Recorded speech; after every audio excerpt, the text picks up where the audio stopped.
Halo Sobat HDP, jumpa lagi. Setelah dibebaskannya Peggy Setiawan dari tahanan Polda Jawa Barat, kemarin sudah dibacakan putusan pra-peradilan oleh Hakim Iman Sulaiman, ya. Banyak euforia atau banyak dukungan dari masyarakat dengan dibebaskannya Peggy Setiawan. Mereka beranggapan bahwa ternyata keadilan itu masih bisa ditegakkan di Republik ini. Keadilan masih berpihak kepada orang-orang yang tidak bersalah. Dan itu mereka sangat berterima kasih kepada Hakim Iman yang sudah memberikan putusan yang sangat bijak. Namun, ya, di luar dari berbagai macam dukungan dari masyarakat, di luar dari euforia yang ada, namun masih ada juga dari berbagai macam kalangan yang tidak terima atau tidak puas dengan putusan yang menyatakan Peggy Setiawan dibebaskan.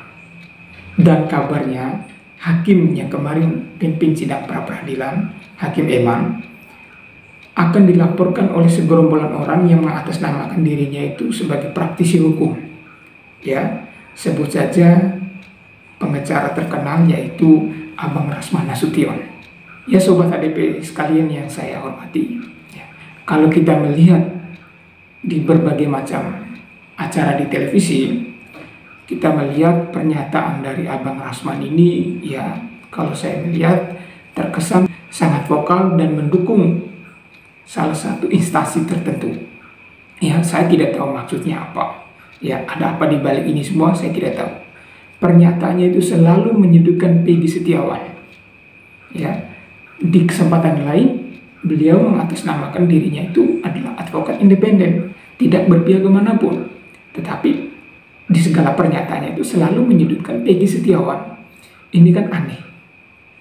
Ya, aneh, sangat aneh.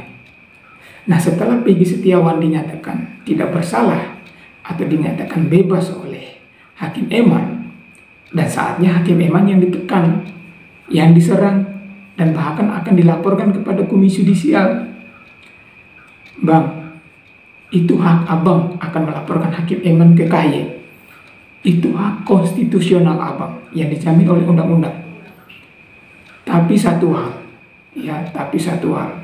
jangan abang selalu beranggapan bahwa segala keputusan hakim itu harus sesuai dengan keinginan abang.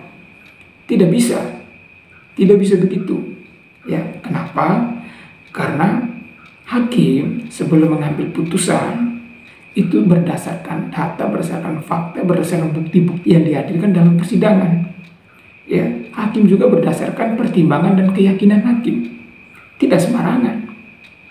Harusnya yang abang salahkan itu adalah penyidik.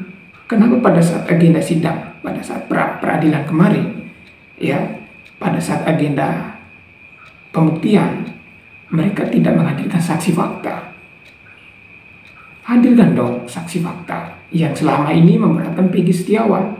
Sebut saja ya, saksi AF, saksi Dede, dan masih ada saksi-saksi lain yang selama ini selalu menuduh atau selalu memberatkan Peggy Setiawan. Harusnya dihadirkan ke persidangan biar kemudian hakim bisa mempertimbangkan keterangan-keterangan saksi ini. Ini kan tidak, mereka hanya menghadirkan atau menunjukkan bukti berupa bukti surat. Ya, dalam hal ini ijazah, KTP, fotonya Peggy. Ingat bang, ini nih kasus pembunuhan berencana beserta pemerkosaan, bukan kasus kaleng-kaleng ini. Ya, masa kasus pembunuhan berencana hanya menghadirkan bukti surat? Inilah kemudian yang membuat Hakim Iman tidak yakin dengan bukti-bukti surat yang dihadirkan oleh penyidik. Itu yang harus abang salahkan itu adalah penyidik. Jangan Hakim Iman yang abang salahkan. Hakim Iman itu sudah betul, itu sudah bijak dalam ambil keputusan. Ya, jangan menetapkan seorang sebagai tersangka itu tanpa ada dua bukti yang cukup. Tidak boleh. Ya, kalau mau menetapkan orang sebagai tersangka harus mengumpulkan minimal 2 alat bukti. Ya, harus yakin dulu, oh ini pelakunya, baru menetapkan tersangka. Jangan seperti ini. Ini ditangkap dulu baru mencari alat bukti. Itu kan tidak boleh, itu menyalahi prosedur. Itu harusnya abang lebih tahu lah. Abang kan pengacara senior, harusnya abang lebih tahu. Terus satu lagi, setelah hakim membebaskan Peggy Setiawan, abang selalu berteriak menyatakan bahwa hakim itu bukan Tuhan, bukan dewa, maka tidak perlu ditakuti. Ya, makanya abang mau melaporkan Hakim Eman. Silakan, kalau abang mau melaporkan itu silakan. Tapi ingat bang, ya, dalam proses persidangan, ya, hakim itu adalah wakil Tuhan. Kita percaya bahwa hakim itu adalah wakil Tuhan. Kenapa? Karena dalam putusannya itu selalu dianggap benar sampai ada pembatalan oleh hakim yang lebih tinggi, ya, oleh putusan yang lebih tinggi. Dalam hal ini hakim banding, hakim kasasi, atau hakim PK di Mahkamah Agung. Kalau tidak ada upaya itu, ya putusan tingkat 1 itu dianggap benar, inkrah. Itulah makanya kita sebut hakim itu dalam ranah persidangan itu sebagai wakil Tuhan. Itu kan sebenarnya materi kuliah semester 1 waktu kuliah S1 dulu bang. Ya abang, saya pikir abang tahu lah, abang lebih paham lah permainan ini, abang tahu lah. Ya, jadi sudah, logika berpikir kita itu harus terarah. Terus kemudian yang terakhir, kita mau tantang Bang Rasman. Kalau abang beranggapan bahwa Hakim Eman telah keliru atau telah salah memberikan keputusan pada sidang pra-peradilan kemarin, sekarang kita mau tantang abang, bagaimana dengan hakim yang dulu memeriksa dan memutus perkara pada tahun 2016, yaitu hakim pada Pengadilan Negeri Cirebon. Ya, kenapa? Karena dalam putusannya hakim, ya, karena dalam putusannya itu ada 3 DPO selain 8 terpidana lainnya. Jadi ada 3 DPO. Dan belakangan diralat oleh Polda Jawa Barat bahwa tidak ada 3 DPO. Adanya 1 DPO, 2 lainnya itu fiktif.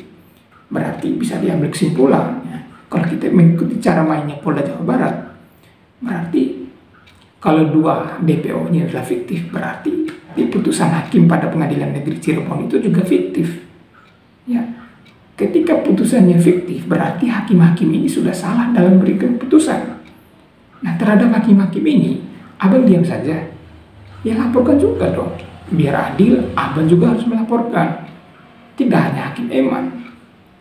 Biar lebih objektif. Biar tidak terkesan abang ini subjektif atau membela salah satu pihak. Begitu. Oke, demikian dulu video kali ini menanggapi terkait dengan Bang Rasman yang ingin melaporkan Hakim Eman pada Komisi Yudisial. Oke, demikian dulu. Terima kasih. Salam keadilan.